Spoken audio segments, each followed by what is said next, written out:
সম্মানিত উপস্থিতি, আমরা আবু ফাহাদ ভাইয়ের মাজরায় ধারাবাহিকভাবে যে বিষয় নিয়ে আলোচনা করতাম, তো আজকে ভিন্ন একটি বিষয় নিয়ে আলোচনা করব। যেহেতু আমি লক্ষ্য করেছি যে তিনি যে বিষয়টা বেশি ভালোবাসেন সেটা হলো মদিনা সংক্রান্ত বিষয়ে আলোচনা, মদিনার ফজিলত অথবা মদিনার যে সকল দর্শনীয় স্থান রয়েছে এই জাতীয় বিষয়গুলি তিনি পছন্দ করেন। তো সেই দৃষ্টিকোণ থেকে আজকে মদিনার ফজিলত এবং পাশাপাশি মদিনার যে হারাম নির্ধারিত সীমারেখা রয়েছে, নিষিদ্ধ যে অঞ্চল রয়েছে, যেই অঞ্চলে যুদ্ধ বিগ্রহ, গাছপালা, তরুলতা কাটা হারাম, সেই বিষয়টি নিয়ে আলোচনা করব। প্রথমত, মদিনা মুনাওয়ারার বেশ কয়েকটি নাম রয়েছে, বিশেষ করে তিনটি নাম রয়েছে অথবা চারটি নাম রয়েছে। তো তিনটি নামের মধ্যে প্রথম নাম হলো ইয়াসরিব। এই ইয়াসরিব নামটি এটা কিন্তু জাহিলি যুগের নাম। জাহিলি যুগে এই নামের মাধ্যমেই কিন্তু মদিনা মুনাওয়ারা প্রসিদ্ধ লাভ করেছিল। এমনকি এই নামটি পবিত্র কোরআনে উল্লেখ করা হয়েছে।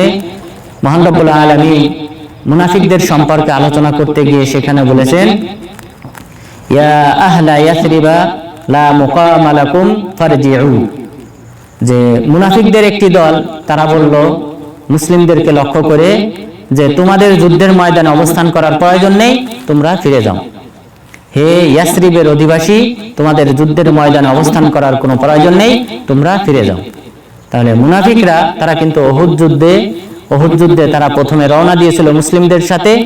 এরপর তারা প্রতিমধ্য থেকে 300 জন লোক নিয়ে আব্দুল্লাহ ইবনে উবাই ইবনে সালুলের নেতৃত্বে তারা মদিনায় ফিরে যায় এবং অন্যান্য মুসলিমদেরকেও তারা আহ্বান করে যে তোমরাও আমাদের সাথে ফিরে আসো, যুদ্ধের ময়দানে যাওয়ার কোনো প্রয়োজন নেই। তো এখানে এই মুনাফিকরা ইয়াসরিব শব্দ ব্যবহার করেছে। তো ইসলাম আসার পর কিন্তু এই নামটা ব্যবহার করা হয় নাই, খুব কমই ব্যবহার করা হয়েছে।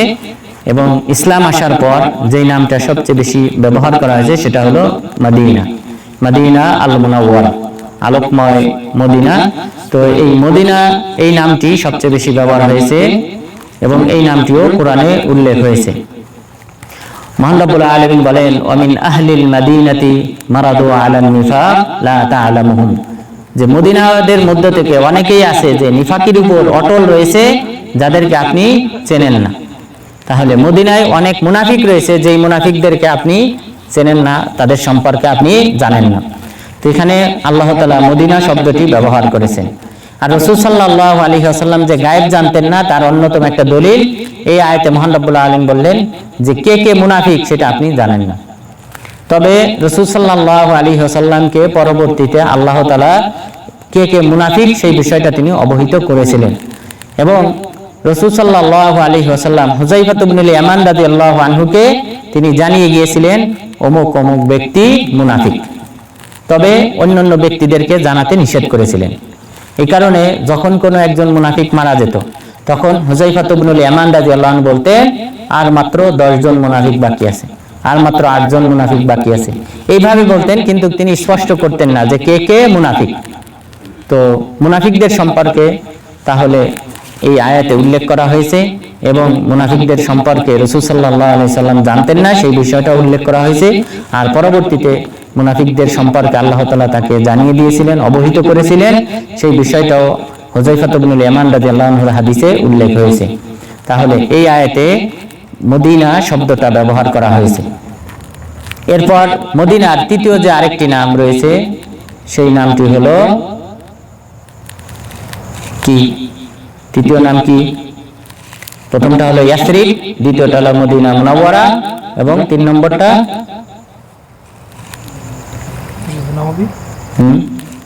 না, ইয়াসরিব, মদিনা আল মুনাওয়ারা, এরপর উম্মুল কুরা। উম্মুল কুরা এটা কোরআনে যে নামটা ব্যবহার হয়েছে সেই নামটা প্রকৃতপক্ষে ব্যবহার হয়েছে মক্কার ক্ষেত্রে।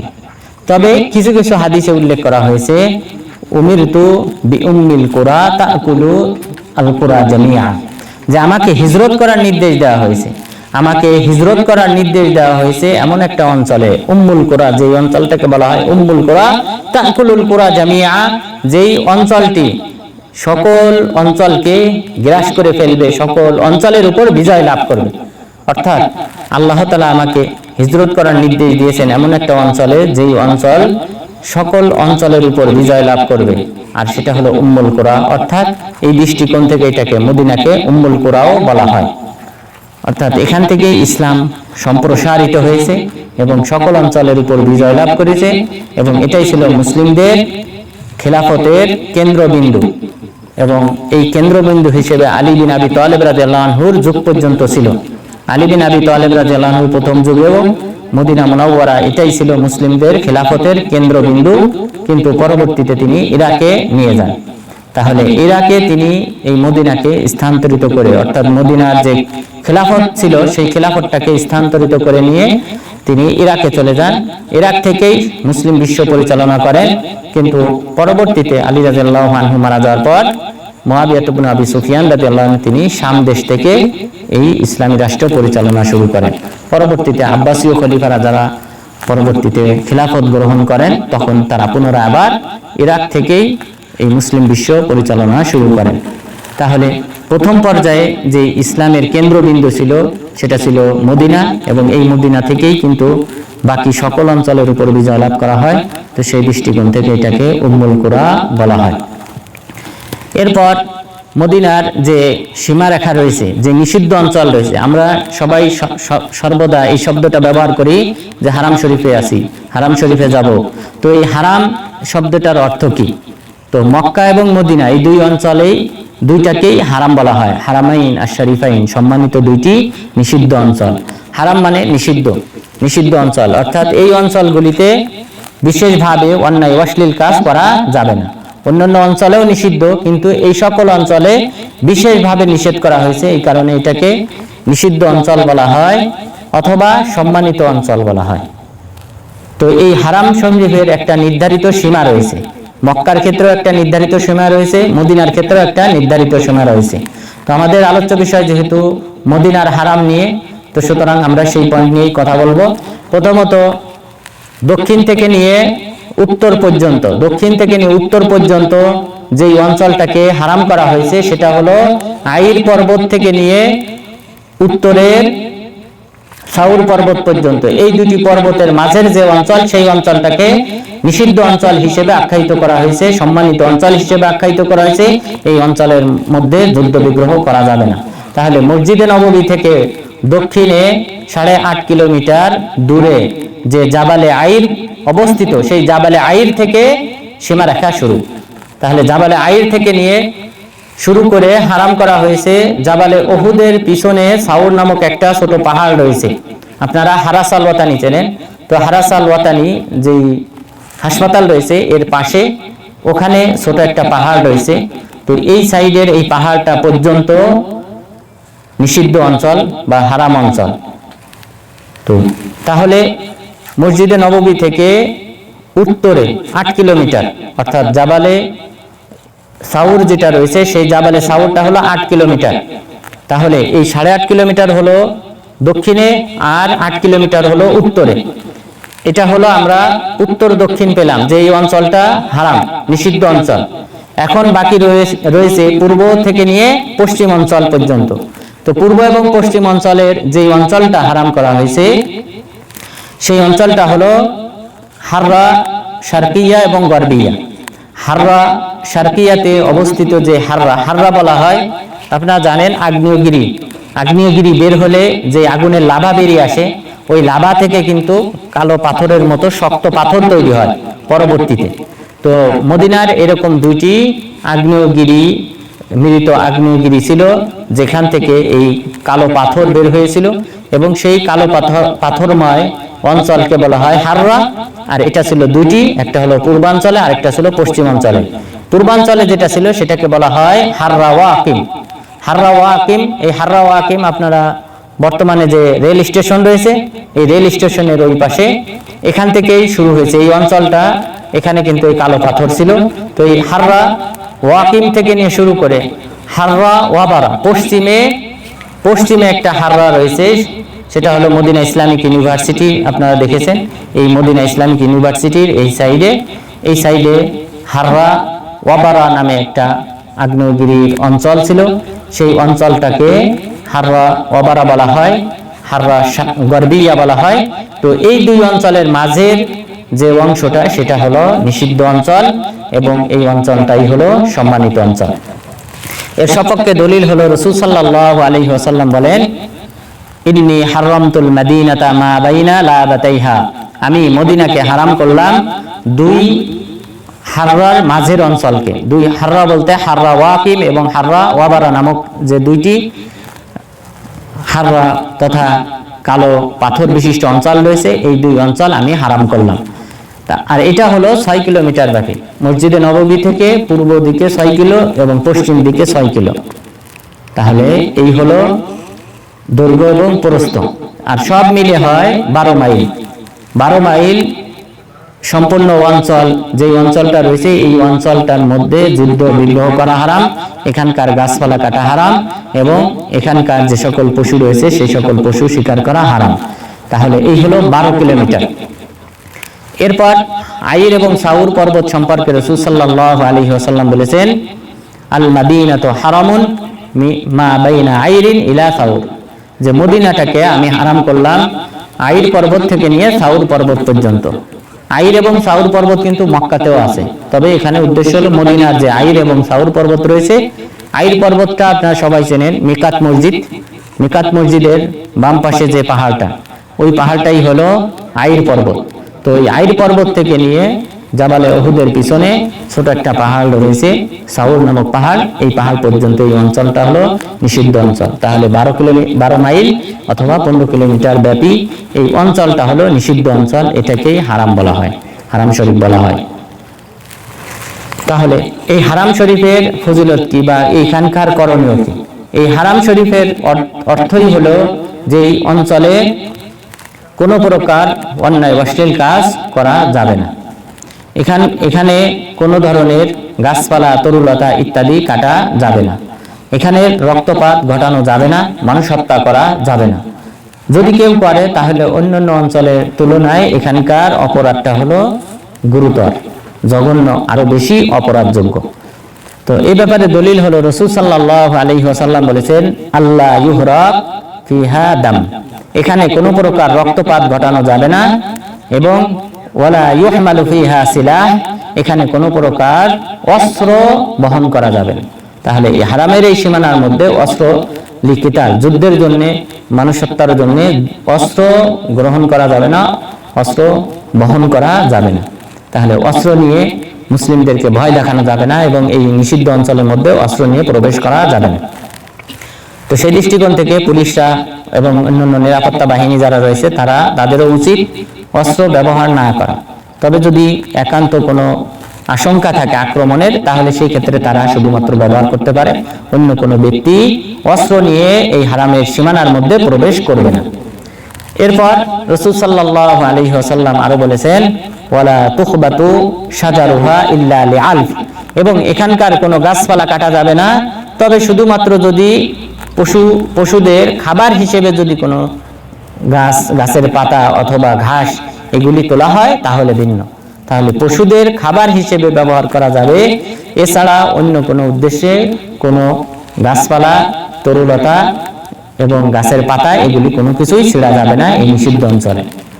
তাহলে এই অঞ্চলে যে সকল গাছপালা এমনিতেই গজাবে, যে কোনো প্রকার পরিচর্যা ছাড়াই যে গাছগুলি লাগানো হয় নাই, বরং এমনিতেই জমিন থেকে উৎপন্ন হয়, সেই গাছগুলা ছিঁড়া নিষেধ, কাটা নিষেধ। কিন্তু যে সকল গাছ রোপণ করা হয়, কোনো ব্যক্তি রোপণ করে, সেগুলি কাটতে পারবে, যেহেতু সেগুলি তিনি নিজে রোপণ করেছেন, সুতরাং এটা উদ্দেশ্য না। এই হারামের উদ্দেশ্যই হলো এখানে যে স্বাভাবিকভাবে যে সকল গাছপালা তৈরি হবে, তরুলতা তৈরি হবে, সেগুলি কাটা যাবে না। এরপর এখানে কোনো প্রকার বিদাতের প্রচলন করা যাবে না, কোনো ধরনের অন্যায় কাজ অথবা বিদাত এখানে প্রচলন ঘটানো যাবে না। এখানে সুন্নতকে আঁকড়ে ধরে থাকতে হবে। রাসূল সাল্লাল্লাহু আলাইহি ওয়াসাল্লামের কাজের বিপরীত কোনো ধরনের কাজ এখানে করা যাবে না।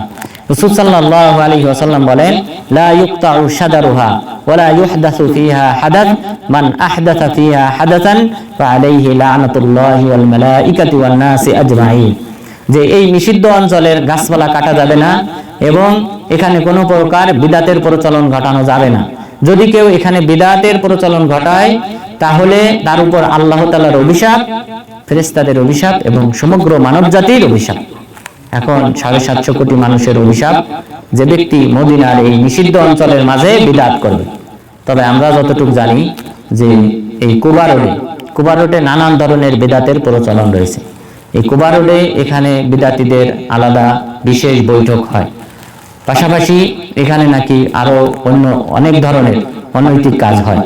তো সুতরাং যে সকল ব্যক্তিরা এই মদিনা মুনাওয়ারাতে অন্যায় অশ্লীল কাজ করবে, পাশাপাশি এই জাতীয় কোনো ধরনের বিদআতি কর্মকাণ্ড করবে, তাদের উপর আল্লাহ তাআলার যেমন অভিশাপ, সমগ্র ফেরেশতাদের অভিশাপ, এবং ফেরেশতাদের সংখ্যা সম্পর্কে আমাদেরকে সামান্যতম একটা ধারণা দেওয়া হয়েছে। রাসূল সাল্লাল্লাহু আলাইহি ওয়াসাল্লাম বলেছেন, আত্তাতিস সামা ওয়া হাক্কালাহা আন তাইদ, আসমান প্রকম্পিত হয়েছে, কেঁপে উঠেছে, এবং কেঁপে ওঠাটাই স্বাভাবিক। কেননা আসমানে 4 আঙ্গুল সমপরিমাণ জায়গা ফাঁকা নেই, সেই স্থানে ফেরেশতা দাঁড়িয়ে সালাত আদায় করতেছে না। অর্থাৎ আসমানে 4 আঙ্গুল সমপরিমাণ ফাঁকা জায়গা নেই, বরং সম্পূর্ণ জায়গা পরিপূর্ণ, সেখানে দাঁড়িয়ে ফেরেশতাগণ সালাত আদায় করতেছেন, আল্লাহ তাআলাকে সিজদা করতেছেন। তাহলে কি পরিমাণ ফেরেশতা রয়েছেন, আল্লাহ তাআলা কি পরিমাণ ফেরেশতা সৃষ্টি করেছেন। তাহলে এই সকল ফেরেশতাদের অভিশাপ, পাশাপাশি পৃথিবীতে যে সকল মানুষ রয়েছে, সমগ্র মানব জাতির অভিশাপ এই সকল ব্যক্তিদের উপর। সুতরাং এই মদিনার যে হারাম সীমা রাখা রয়েছে, পাশাপাশি মক্কার যে হারাম সীমা রাখা রয়েছে, এর মাঝে কোনো ধরনের বিদআতি কর্মকাণ্ড করা যাবে না, কোরআন সুন্নাহ বিরোধী কোনো কাজ করা যাবে না, বরং আমাদেরকে কোরআন সুন্নাহকে আঁকড়ে ধরে থাকতে হবে। এবং এই অঞ্চলে বিশেষভাবে আমাদেরকে আরো কোরআন এবং হাদিসে যে সকল আমল রয়েছে, সেই আমলগুলিকে বিশেষভাবে করতে হবে। কোরআন হাদিস থেকে ন্যূনতম বিচ্যুত হওয়া যাবে না। এরপর এই অঞ্চলে কোনো ধরনের পশু পাখি শিকার করা যাবে না, তাদেরকে তাড়িয়ে দেওয়া যাবে না, এবং পাশাপাশি জলজ ভাগের যে সকল মাছ রয়েছে সেগুলিও শিকার করা যাবে না। এ ব্যাপারে আবু হুরায়রা রাদিয়াল্লাহু আনহু তিনি বলেন, লাউ রাআইতু বিল মাদিনাতি জিবাআন তারতাউ মা যাআরতুহা, আমি যদি মদিনা মুনাওয়ারাতে আমি যদি হরিণ দেখি যে সে ঘাস খেতেছে, তাহলে আমি তাকে ভয় দেখাবো না, আমি তাকে ভয় দেখে তাড়িয়ে দেব না। কেননা আমি রাসূল সাল্লাল্লাহু আলাইহি ওয়াসাল্লামকে বলতে শুনেছি, আল মাদিনাতু হারামুন মা বাইনা লাবাতাইহা, যে মদিনার 2 হাররার মাঝে যে অঞ্চল রয়েছে, সেই অঞ্চলটাকে হারাম করা হয়েছে, নিষিদ্ধ করা হয়েছে। এই অঞ্চলের কোনো প্রকার পশু প্রাণী শিকার করা যাবে না, তাদেরকে তাড়িয়ে দেওয়া যাবে না, তাদেরকে ভয় দেখানো যাবে না। সুতরাং হারামে আপনারা দেখেছেন, হারামের চারপাশে যে সকল কবুতর রয়েছে, এই সকল কবুতরকে বাচ্চারা তাড়িয়ে দেয়, ধাওয়া দেয়, এদেরকে আপনারা অবশ্যই নিষেধ করবেন। তাহলে এই হারামের অঞ্চলে এই যে নিষিদ্ধ অঞ্চল রয়েছে 15 কিলোমিটার ব্যাপী, এই 15 কিলোমিটার ব্যাপী অঞ্চলের যে সকল প্রাণী রয়েছে, পশু পাখি রয়েছে, কবুতর রয়েছে, সে সকল পশু পাখি কবুতর কোনো কিছুকে তাড়িয়ে দেওয়া যাবে না, এবং দূরে সরিয়ে দেওয়া যাবে না, ভয় দেখানো যাবে না, শিকার করা যাবে না। এখানকার এই সকল প্রাণীর গোশত খাওয়া সম্পূর্ণরূপে হারাম। পাশাপাশি মাছ, আপনারা অনেকেই ওয়াদি কনাতে যান, উহুদের পাদদেশে যে ওয়াদি কনাত রয়েছে, অথবা তরিক ওয়ুনের পাশে যে ওয়াদি কনাত রয়েছে, এটা বর্তমানে বেশ প্রসিদ্ধ মানুষের কাছে। তো এখানে প্রচুর তেলাপিয়া মাছ আছে। তো এই তেলাপিয়া মাছ শিকার করা যাবে? যাবে না, এখানকার তেলাপিয়া মাছ শিকার করা যাবে না। তাহলে এটা হারামের সীমানার মধ্যে। কারণ আমরা বললাম যে উহুদ পাহাড়ের পিছনে হলো জাবালে সাউরটা, তো সুতরাং এটা কিন্তু উহুদ পাহাড়ের অন্তর্ভুক্ত। তরিকে ওয়ুন এটা কিন্তু উহুদ পাহাড়ের ভিতরে। সুতরাং এই অঞ্চলে কোনো কিছু শিকার করা যাবে না, এখানকার মাছও শিকার করা যাবে না। যদি এই সীমানার বাহিরে হয়, ওয়াদি জিন যেখানে রয়েছে, বাইদা, এই সকল জায়গায়, যেটা হারাম সীমানার বাহিরে, এই সকল জায়গা থেকে আপনারা মাছ শিকার করতে পারবেন। কিন্তু এই সীমানার মধ্যে মাছও শিকার করা যাবে না, কোনো পশু পাখি কোনো কিছুই শিকার করা যাবে না। সাদ বিন আবি ওয়াক্কাস রাদিয়াল্লাহু আনহুর সাথে ঘটনা ঘটেছিল। তিনি দেখলেন এক বালককে, সেই বালক যে কবুতর শিকার করতেছে, কবুতর শিকার করতে দেখে তিনি তার গায়ে যে সকল পোশাক ছিল, তার কাছে যে সকল সম্পদ ছিল, সব ছিনিয়ে নিলেন। সাদ বিন আবি ওয়াক্কাস রাদিয়াল্লাহু আনহু, যিনি আশারায়ে মুবাশশারাদের একজন, তিনি এটা ছিনিয়ে নিয়েছিলেন, তার গায়ের পোশাক সহ সব ছিনিয়ে নিলেন। এটাকে বলা হয় সালাব, অর্থাৎ গনিমতের মালের মতো। যে ব্যক্তি এখানে অন্যায় কাজ করবে, কোনো কিছু স্বীকার করবে, সেই ব্যক্তির সম্পদ হালাল হয়ে যাবে কার জন্য? মুসলিমদের জন্য। তো সেই দৃষ্টিকোণ থেকে সাদ বিন আবি ওয়াক্কাস রাদিয়াল্লাহু আনহু এটা করেছিলেন। সুতরাং আমরা এই নিষিদ্ধ অঞ্চলের মাঝে কোনো প্রকার কোনো প্রাণী শিকার করব না, এদেরকে তাড়িয়ে দেব না, ভয় দেখাবো না। এর বাহিরের যে সকল প্রাণী রয়েছে সেগুলি আপনারা শিকার করতে পারেন, যেহেতু ইসলামে পশু পাখি শিকার করা হালাল করা হয়েছে, তো সেই দৃষ্টিকোণ থেকে করতে পারেন। এরপর এই মদিনা মুনাওয়ারা, এই মদিনা মুনাওয়ারা এটা হলো রাসূল সাল্লাল্লাহু আলাইহি ওয়াসাল্লামের হিজরতের স্থান। এখানে রাসূল সাল্লাল্লাহু আলাইহি ওয়াসাল্লাম হিজরত করেছেন, সুতরাং এই স্থানের মর্যাদা ভিন্ন। রাসূল সাল্লাল্লাহু আলাইহি ওয়াসাল্লাম বলেন, উমিরতু বিকারিয়াতিন তাকুলুল কুরা ইয়াকুলুনা ইয়াসরিব ওয়া হিয়াল মাদিনা আল মুনাওয়ারা। যে রাসূল সাল্লাল্লাহু আলাইহি ওয়াসাল্লাম বললেন, আমাকে আল্লাহ তাআলা নির্দেশ দিয়েছেন, অর্থাৎ তিনি স্বপ্নে দেখলেন যে তাকে একটা অঞ্চল দেখানো হলো, যে ওই অঞ্চলে আপনি হিজরত করবেন, আর সেই অঞ্চলটাকে মানুষেরা বলে ইয়াসরিব, কিন্তু এটা হলো মদিনা। তো রাসূল সাল্লাল্লাহু আলাইহি ওয়াসাল্লাম তিনি স্বপ্ন দেখেছিলেন যে হিজরত করতে হবে এমন একটা অঞ্চলে, যে অঞ্চলে খেজুর বৃক্ষ রয়েছে, এবং সেই অঞ্চলটা পরবর্তীতে তিনি বুঝতে পারলেন সেটা হলো মদিনা। সুতরাং তিনি এই মদিনাতে হিজরত করেছেন। নবীগণের নিয়ম হলো, নবীগণকে আল্লাহ তাআলা যখন হিজরত করার নির্দেশ দেবেন তখন তারা হিজরত করবেন, নির্দেশ পাওয়ার পূর্বে তারা হিজরত করবেন না। এই কারণে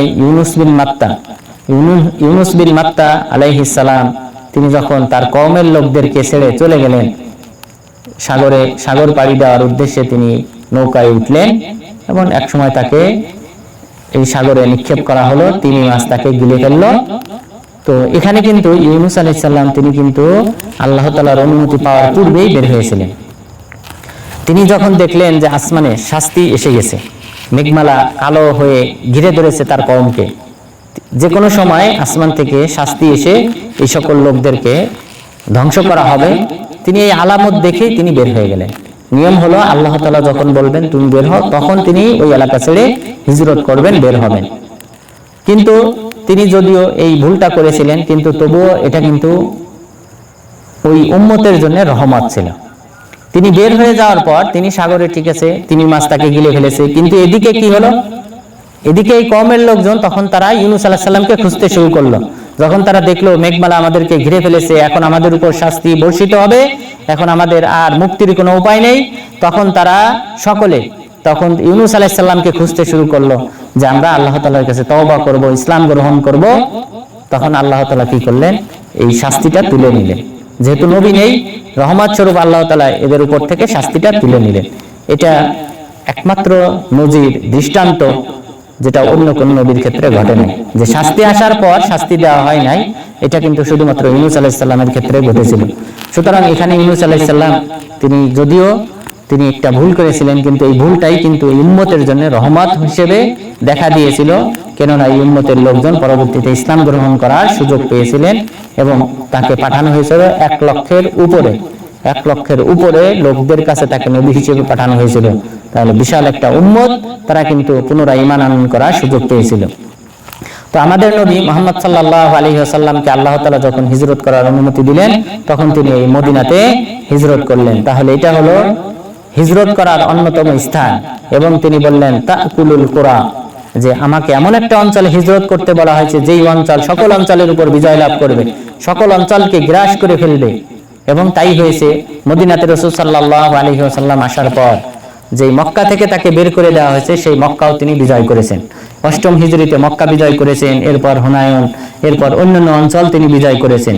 এরপর সাহাবাগণ তারা শাম, এরপর বর্তমান ইরান, পারস্য, এই সকল অঞ্চল তারা কিন্তু পরবর্তীতে বিজয় করেছেন। তো সুতরাং এই মদিনা থেকেই কিন্তু এই যাত্রা শুরু হয়েছিল। সুতরাং রাসূল সাল্লাল্লাহু আলাইহি ওয়াসাল্লামকে এই মদিনাতে হিজরত করতে বলা হয়েছিল, এবং এই এখানকার লোকদের মাধ্যমেই কিন্তু আল্লাহ তাআলা, এই মদিনাবাসীর মাধ্যমেই কিন্তু আল্লাহ তাআলা বিজয় দান করেছিলেন ইসলামের।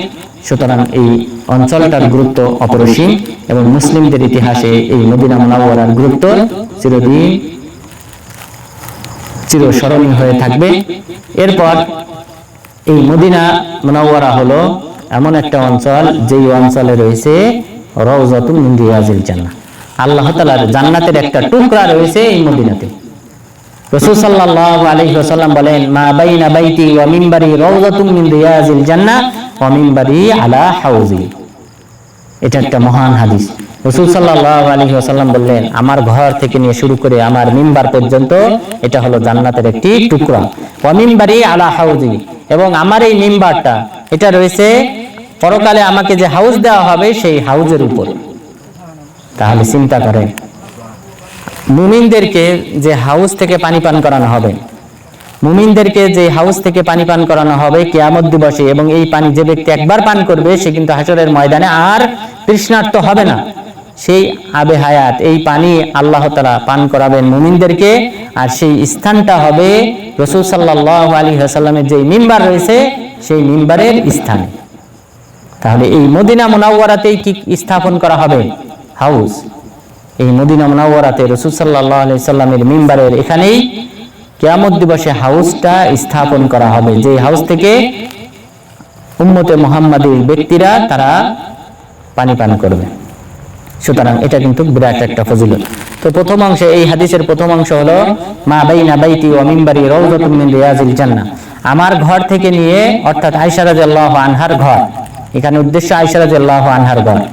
আয়েশা রাদিয়াল্লাহু আনহার ঘর থেকে নিয়ে মিম্বার পর্যন্ত এই অঞ্চলটা হলো জান্নাতের টুকরা। এটার ব্যাখ্যায় আলেমগণ বলেছেন এই অঞ্চলটা জান্নাতে থাকবে, এই অঞ্চলটা থাকবে জান্নাতে।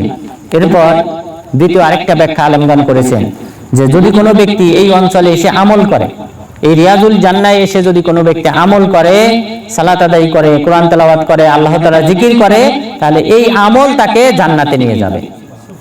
সুতরাং আমাদেরকে দুইটা পয়েন্টেই গুরুত্ব দিতে হবে। প্রথম কথা হলো, তাহলে সেই দৃষ্টিকোণ থেকে এই অঞ্চলটা যে জান্নাতের টুকরা, সুতরাং এই অঞ্চল মক্কার চেয়েও উত্তম। এই অঞ্চলটুকু, এই জান্নাতের এই টুকরাটুকু মক্কার চেয়েও উত্তম।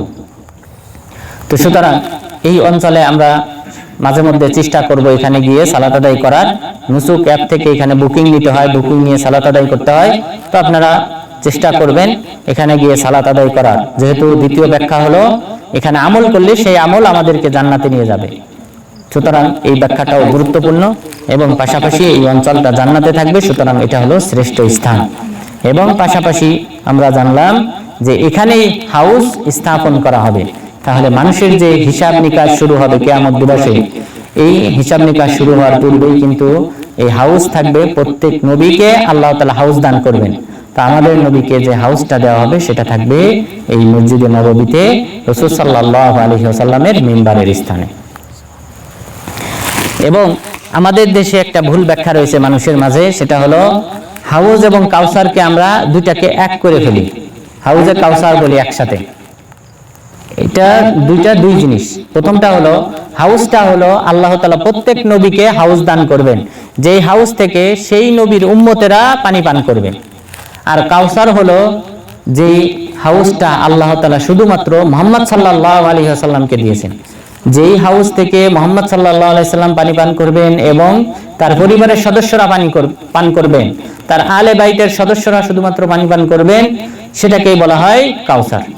মহান রব্বুল আলামিন বলেছেন, ইন্না আতাইনাকাল কাউসার, আমি আপনাকে কাউসার দান করেছি।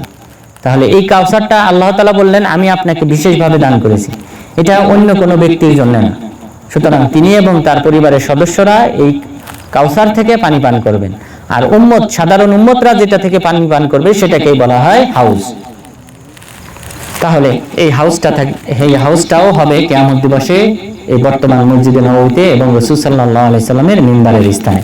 সুতরাং এই অঞ্চলের ফজিলত অনেক।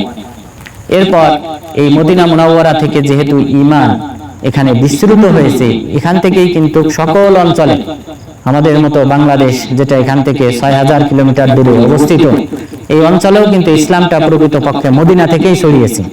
এই কারণে রাসূল সাল্লাল্লাহু আলাইহি সাল্লাম বললেন, তাকুলুল কুরা জামিয়া, সকল অঞ্চলকে গ্রাস করবে এই মদিনা মুনাওয়ারা, সকল অঞ্চলের উপর বিজয় লাভ করবে, এখান থেকে ঈমান ছড়িয়ে পড়বে, আবার এখানেই কিন্তু ঈমান ফিরে আসবে।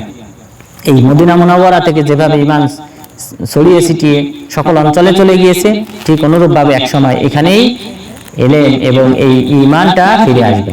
রাসূল সাল্লাল্লাহু আলাইহি ওয়াসাল্লাম বলেন, ইন্নাল ঈমানা লা ইয়ারিজু ইলাল মাদিনা কামা তারিজুল হাইয়াতু ইলা জুহরিহা, যে নিশ্চয়ই ঈমানটা মদিনাতে ফিরে আসবে।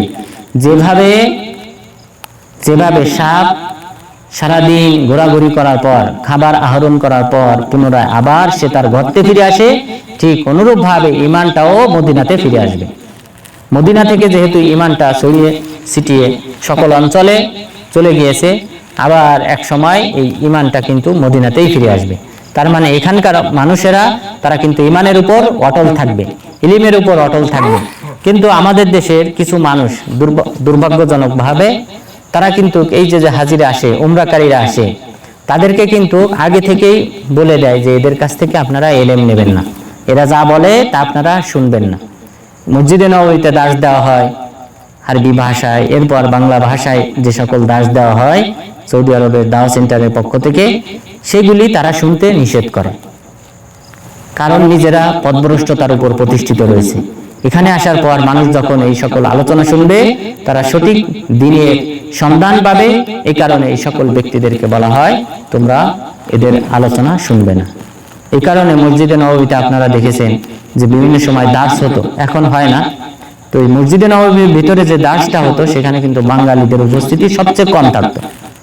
ইন্দোনেশিয়ান ভাষায় যখন দার্স দেওয়া হতো তখন প্রচুর মানুষ থাকতো, কিন্তু আমাদের বাংলা ভাষায় যখন দার্স দেওয়া হতো তখন অল্প, হাতে গোনা কয়েকজন মাত্র সেখানে উপস্থিত থাকতো।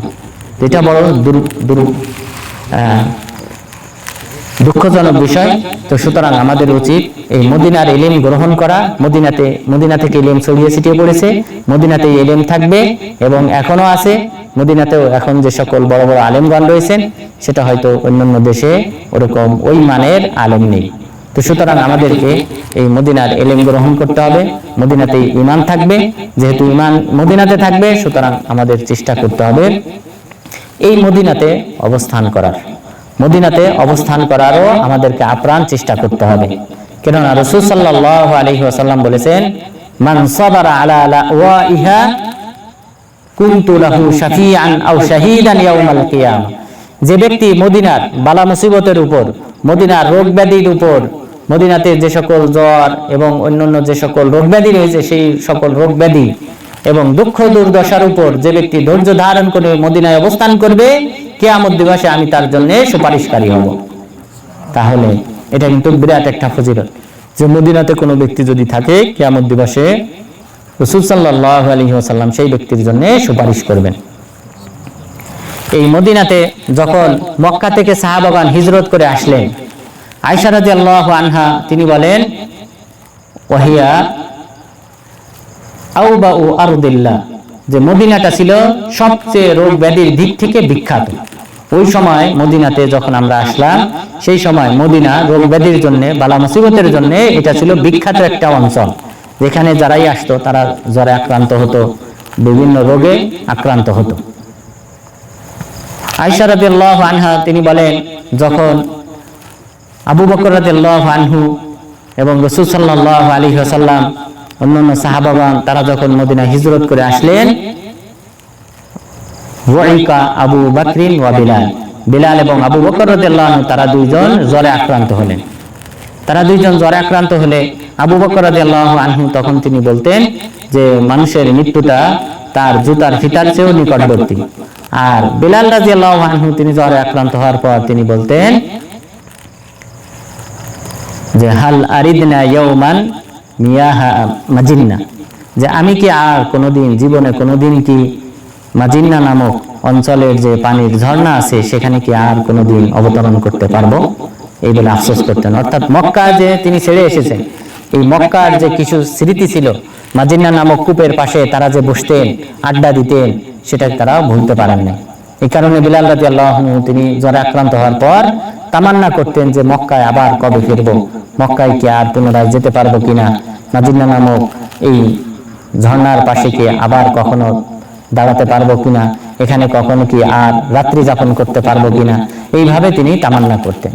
তখন রাসূল সাল্লাল্লাহু আলাইহি ওয়াসাল্লাম দোয়া করলেন, আল্লাহুম্মা হাব্বিব ইলাইনাল মাদিনাতা কামা হাব্বাবনা মাক্কাতা আও আশাদ। হে আল্লাহ, তুমি আমাদের কাছে মদিনাটাকে ততটা প্রিয় করে দাও যতটা তুমি আমাদের কাছে মক্কাটা প্রিয়, অথবা তার চেয়ে বেশি প্রিয় করে দাও। ওয়াসাহহিহা, এবং হে আল্লাহ তুমি এই অঞ্চলটাকে আমাদের জন্য স্বাস্থ্যকর বানিয়ে দাও। এবং তিনি বললেন ওয়ানকুল হুম্মাহা ইলাল জুহফা, হে আল্লাহ এখানে যে জ্বর রয়েছে, মানুষ যে জ্বরে আক্রান্ত হয়, এই রোগটাকে তুমি জুহফা নামক স্থানে ট্রান্সফার করে দাও। জুহফা হলো বর্তমান যে রবেগ নামক স্থান, এই রবেগ নামক স্থানে তুমি ট্রান্সফার করে দাও। তাহলে রাসূল সাল্লাল্লাহু আলাইহি ওয়াসাল্লাম তিনি কিন্তু এই মদিনাতে আসার পর তিনি পাশাপাশি সাহাবাগণ তারাও কিন্তু বিভিন্ন রোগে আক্রান্ত হয়েছেন, তবুও কিন্তু তারা মদিনা ছেড়ে চলে যান নাই, বরং মদিনাতে তারা থেকে গিয়েছেন। সুতরাং আমাদের উচিত এই মদিনাতে অবস্থান করা এবং এখানকার বালা মুসিবত, রোগ ব্যাধি, অসুস্থতা এবং কর্মক্ষেত্রের যে সংকট, এগুলি থাকা সত্ত্বেও আমাদের প্রাধান্য দিতে হবে মদিনাতে থাকা। কেননা রাসূল সাল্লাল্লাহু আলাইহি ওয়াসাল্লাম এই সকল ব্যক্তিদের জন্য কিয়ামত দিবসে সুপারিশ করবেন। সুতরাং আমাদের যতই কষ্ট হোক আমাদেরকে চেষ্টা করতে হবে মদিনাতে থাকার।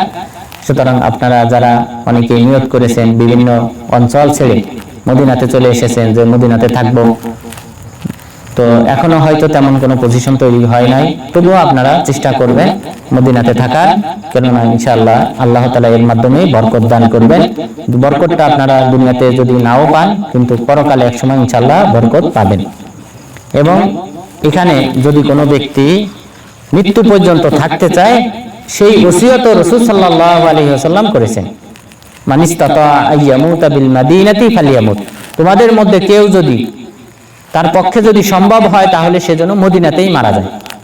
কারো পক্ষে যদি মদিনাতে থেকে মদিনাতে জীবনটা পার করা সম্ভব হয়, এখানে যদি মৃত্যুবরণ করা সম্ভব হয়, তাহলে সে যেন সেটাই করে, এখানে যেন থেকে যায় এবং এখানেই যেন তার মৃত্যু হয়।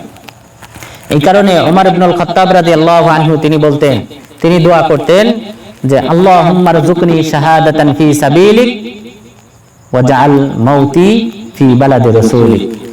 কত বিপরীতমুখী কথা।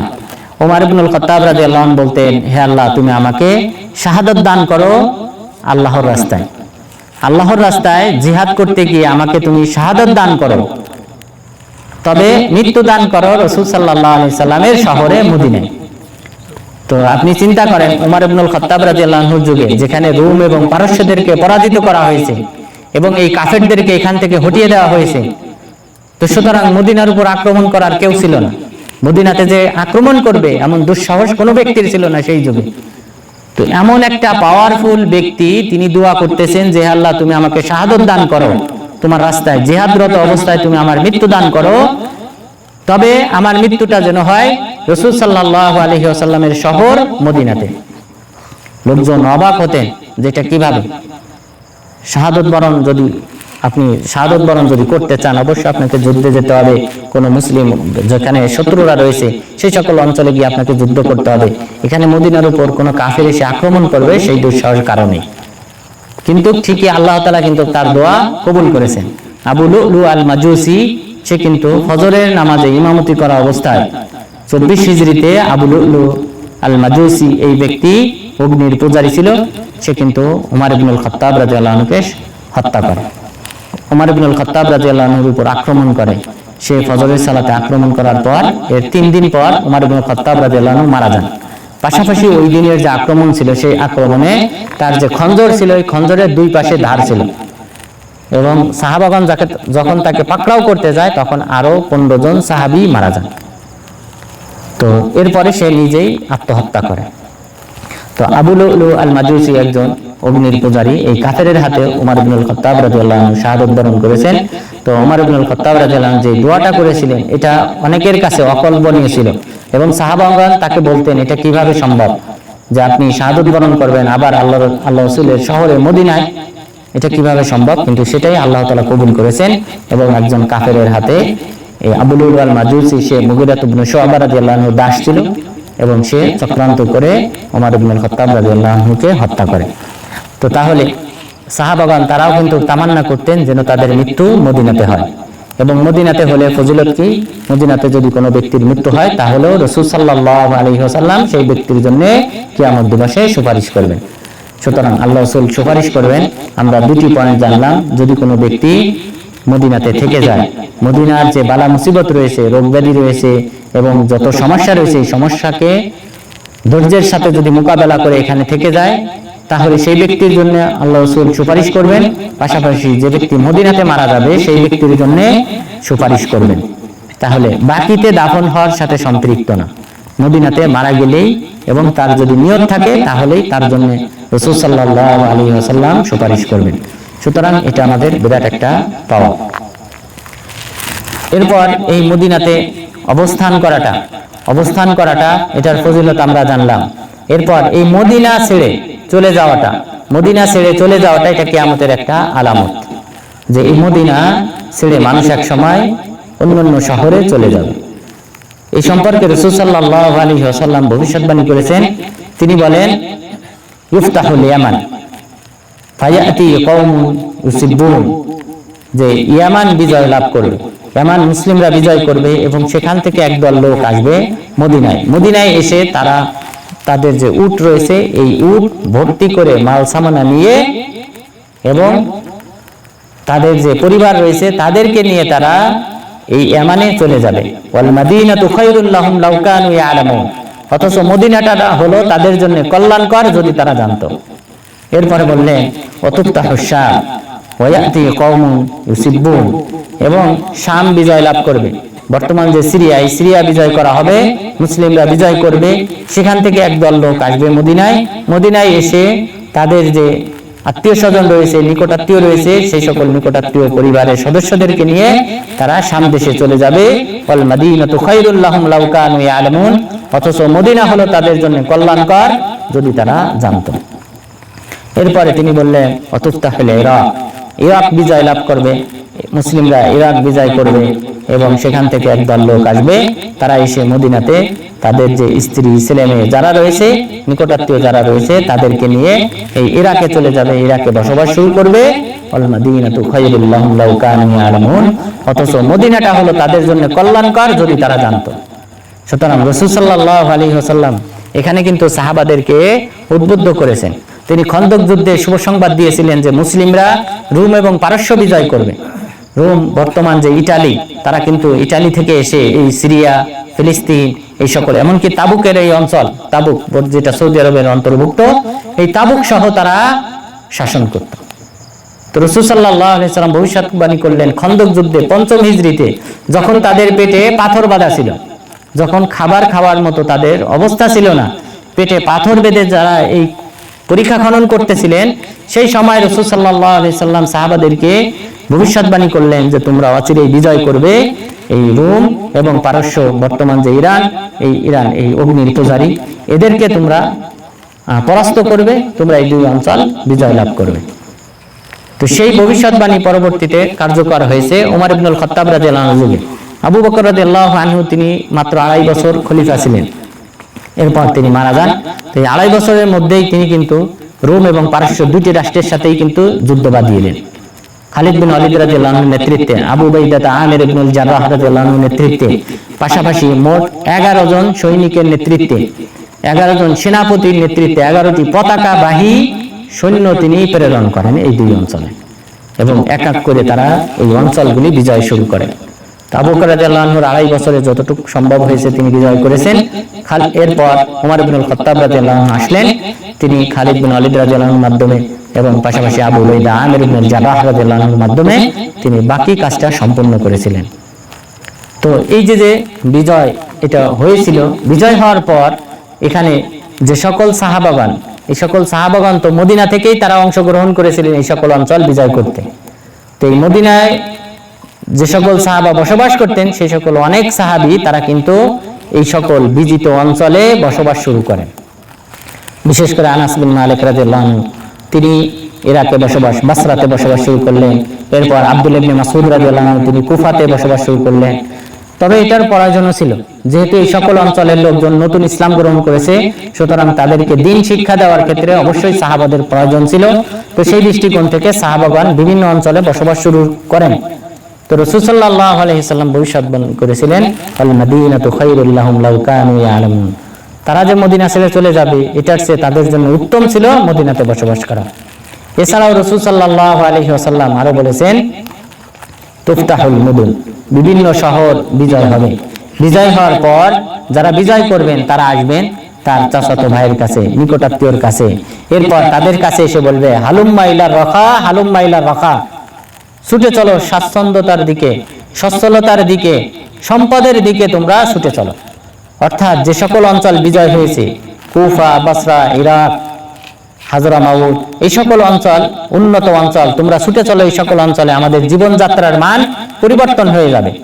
তো এইভাবে করে নিকটাত্মীয়দেরকে মদিনা থেকে তারা নিয়ে যাবে। তো রাসূল সাল্লাল্লাহু আলাইহি ওয়াসাল্লাম বললেন ওয়াল মাদিনাতু খায়রুল লাহুম লাউ কানু ইয়ালামুন, তারা যদি জানতো যে মদিনাটা হলো তাদের জন্য কল্যাণকর, তাহলে তারা মদিনাতেই থেকে যেত। সুতরাং এইভাবে রাসূল সাল্লাল্লাহু আলাইহি ওয়াসাল্লাম সাহাবাদেরকে উদ্বুদ্ধ করেছেন মদিনাতে থাকতে। সুতরাং আমাদেরও উচিত মদিনা যাদের থাকার ইচ্ছা রয়েছে, তো তারা বা যাদের অ্যাবিলিটি রয়েছে, সম্ভাবনা রয়েছে, তারা অবশ্যই চেষ্টা করবেন মদিনাতে থেকে যাওয়ার। এখানে কষ্ট হলেও, আপনি দুনিয়াতেও যদিও কষ্ট পান, কিন্তু পরকালে ইনশাআল্লাহ এক সময় আল্লাহ তাআলা আপনাকে সম্মান দান করবেন, পরকালে জান্নাত দান করবেন, রাসূল সাল্লাল্লাহু আলাইহি ওয়াসাল্লামের সুপারিশ দান করবেন। সুতরাং এগুলি হলো আমাদের জন্য বিরাট পাওয়া। এছাড়াও দুনিয়াতে আল্লাহ তাআলা বরকত দান করবেন, দুনিয়াতেও বরকত দান করবেন। কেননা রাসূল সাল্লাল্লাহু আলাইহি ওয়াসাল্লাম মদিনাবাসীর দুনিয়াবি যে জীবন রয়েছে, এই জীবনের যাত্রার মান যেন উন্নত হয়, সে কারণে রাসূল সাল্লাল্লাহু আলাইহি ওয়াসাল্লাম দোয়া করেছেন আল্লাহুম্মা জাআল বিল মাদিনাতি যিআফাই মা জাআলতা বিমাক্কাতা মিনাল বারাকা। হে আল্লাহ, তুমি মক্কাতে যে বরকত দান করেছো তার ডবল বরকত মদিনাতে দান করো। তাহলে রাসূল সাল্লাল্লাহু আলাইহি ওয়াসাল্লাম দোয়া করেছেন মদিনাবাসীর জন্য।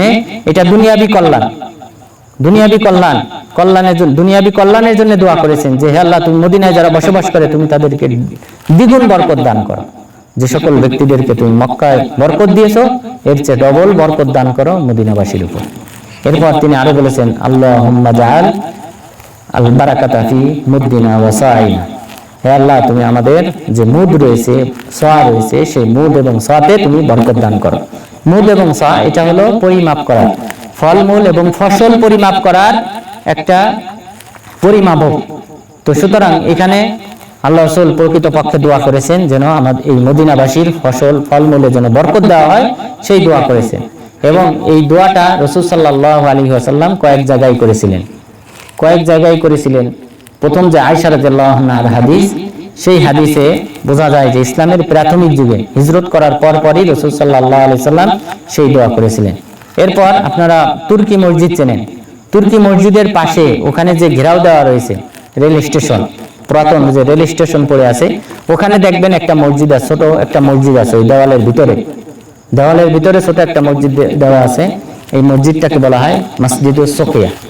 ওখানে একটা কূপ ছিল সাদ বিন আবি ওয়াক্কাস রাদিয়াল্লাহু আনহুর, সেটাকে বলা হয় বীরুস সুকিয়া, সুকিয়া নামক কূপ। ওই জায়গায় রাসূল সাল্লাল্লাহু আলাইহি ওয়াসাল্লাম ওই কূপের পানি দ্বারা ওযু করলেন। ওযু করার পর তিনি বললেন, হে আল্লাহ, ইব্রাহিম আলাইহিস সালাম তোমার বন্ধু, ইব্রাহিম আলাইহিস সালাম তোমার বন্ধু, তোমার খলিল, তোমার বান্দা, আমিও তোমার বান্দা। ইব্রাহিম আলাইহিস সালাম মক্কাবাসীর জন্য দোয়া করেছিলেন বরকতের, তুমি তাদেরকে বরকত দান করেছো। সুতরাং আমি মদিনাবাসীর জন্য দোয়া করতেছি, তুমি এই মদিনাবাসীর যে সা এবং মুদ রয়েছে, সেই সা এবং মুদে তুমি বরকত দান করো। সা এবং মুদ হলো ফসল এবং ফলমূল, এগুলি পরিমাপ করার একটা পরিমাপক। সুতরাং রাসূল সাল্লাল্লাহু আলাইহি ওয়াসাল্লাম মদিনাবাসীর ফলমূল ফসলে বরকত কামনা করেছেন। সুতরাং আশা করা যায় আল্লাহ তাআলা এই দুনিয়াবি দিক থেকেও এই সকল ব্যক্তিদেরকে আল্লাহ তাআলা উন্নতি দান করবেন। আল্লাহ তাআলা যে সকল ব্যক্তিরা মদিনাতে অবস্থান করতেছে, সেই সকল ব্যক্তিদের সম্পদে যেন আল্লাহ তাআলা বরকত দান করেন এবং তাদের রিজিকে যেন আল্লাহ তাআলা বরকত দান করেন। আমিন। এরপর এই মদিনার যে সকল ফজিলত রয়েছে, তার মধ্যে অন্যতম ফজিলত হলো যে এই মদিনাতে দাজ্জাল প্রবেশ করতে পারবে না। এই মদিনাতে দাজ্জাল প্রবেশ করতে পারবে না। এই সম্পর্কে রাসূল সাল্লাল্লাহু আলাইহি ওয়াসাল্লাম বলেছেন, ইন্নাল মাদিনাতা লা ইয়াদখুলুহা আদ-দাজ্জাল ফি আনকাবিহা মালাইকা ওয়া লাহা ইয়াওমাইদিন সাবআতু আবওয়াব। যে মদিনাতে দাজ্জাল প্রবেশ করতে পারবে না।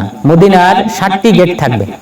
কিয়ামতের পূর্বে দাজ্জাল যখন বের হবে তখন মদিনাতে 7টি গেট থাকবে, এবং এই 7টি গেটের প্রতিটি গেটেই 2 জন করে ফেরেশতা নিয়োজিত থাকবে, প্রতিটি গেটে 2 জন করে ফেরেশতা নিয়োজিত থাকবে। তাহলে মদিনার চারপাশে, মদিনার যে হারাম রয়েছে এই হারাম শরীফের চারপাশে মোট 14 জন ফেরেশতা পাহারা দেবেন, 14 জন ফেরেশতা পাহারা দেবেন।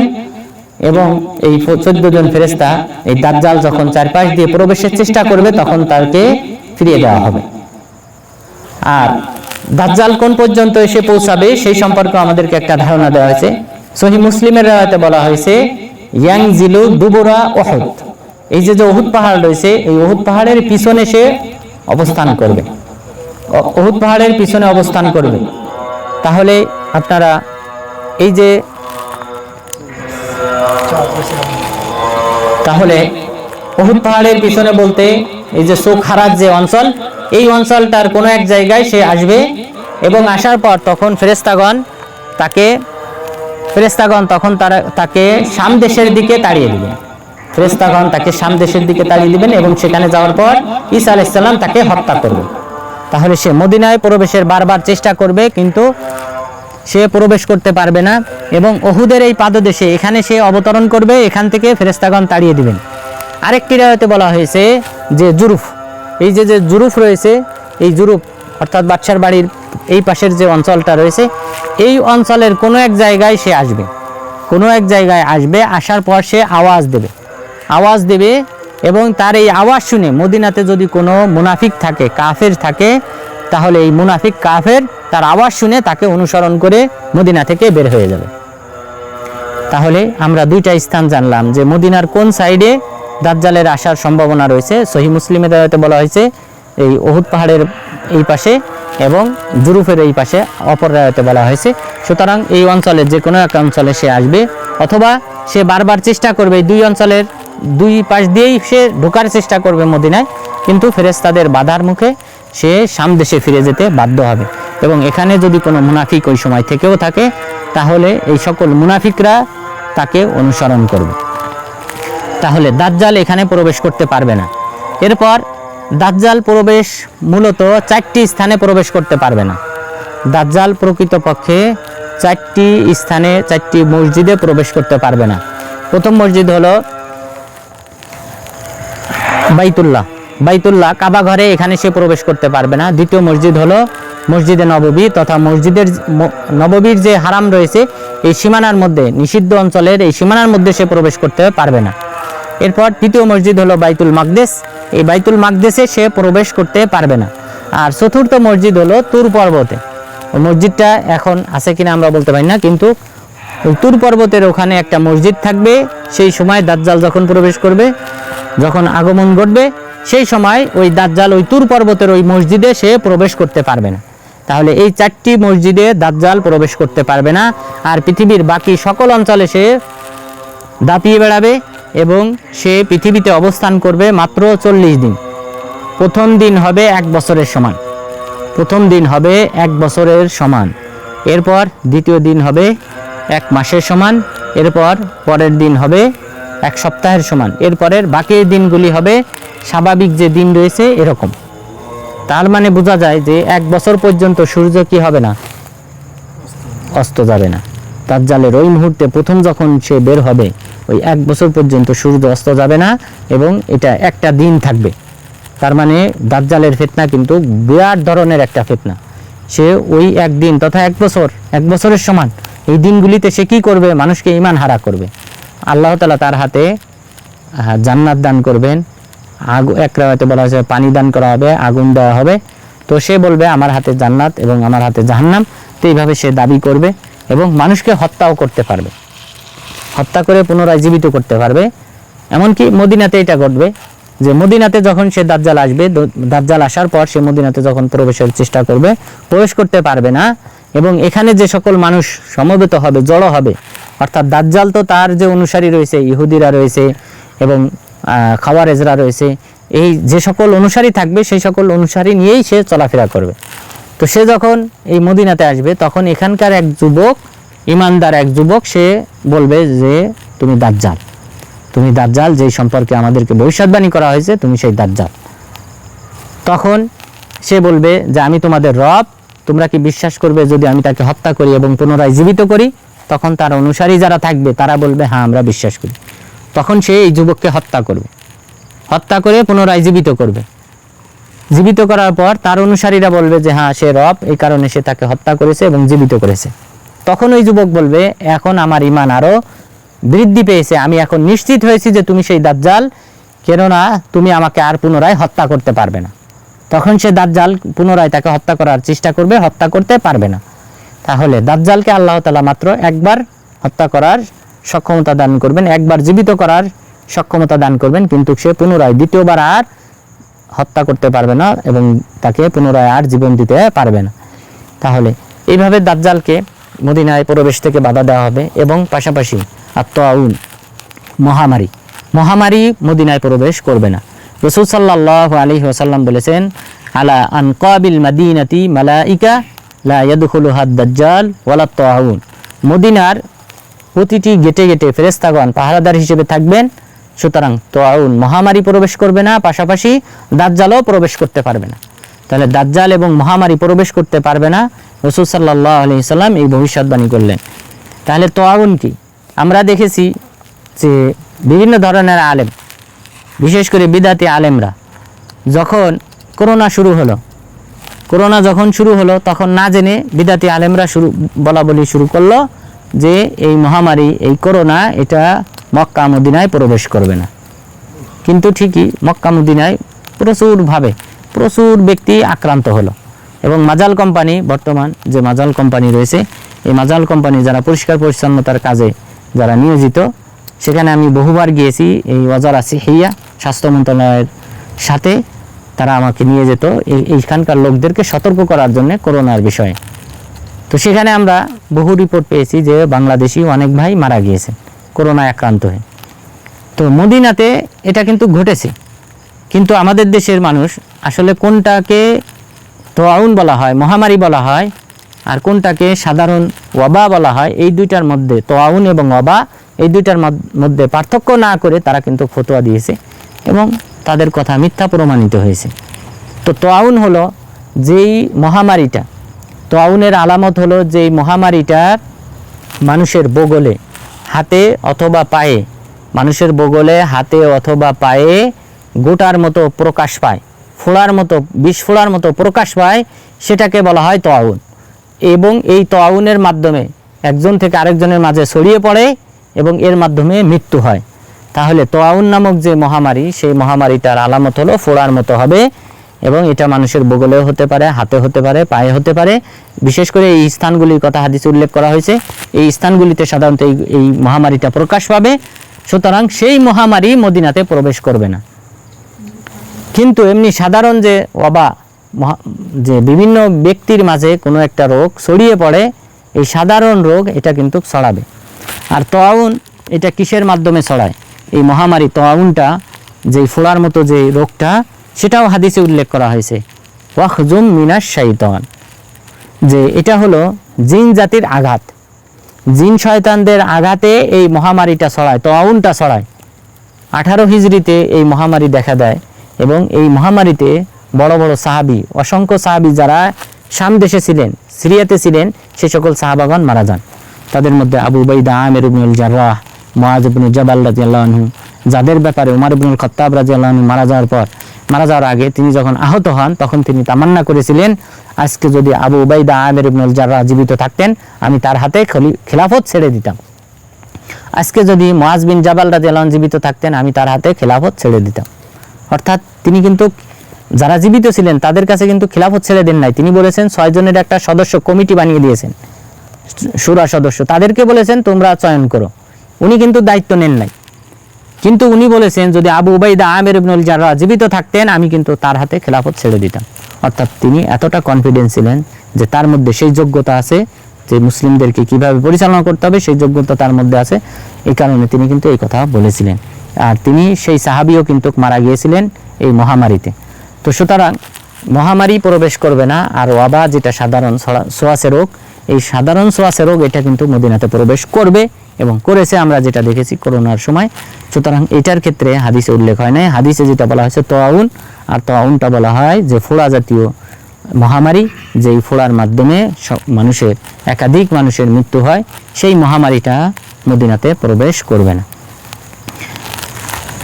এবং পাশাপাশি অন্যান্য রোগ ব্যাধি মদিনাতে প্রবেশ করবে, সেই সম্পর্কে হাদিস রয়েছে। রাসূল সাল্লাল্লাহু আলাইহি ওয়াসাল্লাম বলেন, উসামা ইবনে যায়েদ রাদিয়াল্লাহু আনহু তিনি বলেন যে রাসূল সাল্লাল্লাহু আলাইহি ওয়াসাল্লাম একদা মদিনার যে সকল প্রাসাদ রয়েছে, মদিনার যে সকল দুর্গ রয়েছে, সেই দুর্গের মধ্য দিয়ে তিনি তাকানোর পর তিনি বললেন, হাল তারাউনা মা আরা, আমি যা দেখি তোমরাও কি তাই দেখো? আমি দেখতেছি যে ইয়াকাউ মাওয়াকি আল ফিতান খিলালা বুয়ুতিকুম, আমি দেখতেছি যে তোমাদের এই বাড়িঘরের মধ্য দিয়ে বিভিন্ন বালা মুসিবত রোগ ব্যাধি অবতরণ হচ্ছে। কা মাওয়াকি আল কাতর, বৃষ্টি বর্ষণ হওয়ার মতো, বৃষ্টি যেভাবে বর্ষণ হয় সেইভাবেই আমি দেখতেছি যে তোমাদের এই বাড়িঘরের উপর মদিনার আশেপাশে এই সকল অঞ্চলে এরকম বালা মুসিবত অবতরণ হচ্ছে। তো সুতরাং এখানে মদিনাতে অন্যান্য বালা মুসিবত এগুলো আসবে, কিন্তু তাউন প্রবেশ করতে পারবে না, পাশাপাশি দাজ্জাল প্রবেশ করতে পারবে না।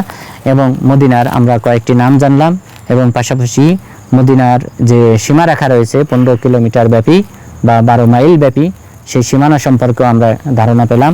এবং এখানে কোনো প্রকার অন্যায় অশ্লীল কাজ করা যাবে না, এখানে অন্যায় অশ্লীল কাজের শাস্তির পরিমাণ বেশি দেওয়া হয়।